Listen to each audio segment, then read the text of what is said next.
Hvad så til Østen her? I dag skal vi gå i det seriøse hjørne. Og sådan. Ja, sådan. Så er der sgu også lige kommet lidt mere spotteren i gang. Nå ja, her i går så skete der så et attentatforsøg her på Lars Hedegaard Jensen. Hvem fanden er han egentlig? Hvem er han? Det er sådan noget, du skal vide. Ja, to sekunder. Ja, vi fandt sgu aldrig ud af, hvem der Lars var.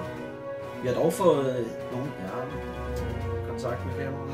Vi har dog fået informationer om, at denne mand er blevet udsat for et attentatforsøg, som vi også sagde tidligere.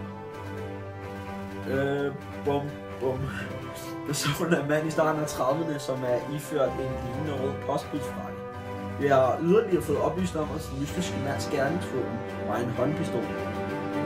Vi har været så heldige at få disse billeder tilsendt over mail anonymt.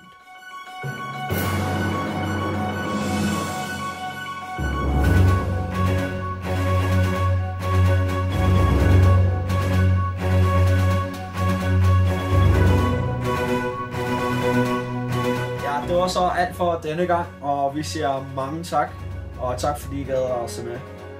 Ja, og I må alle sammen have en fortsat god lørdag aften. Det er søndag. Ja, det er lige meget.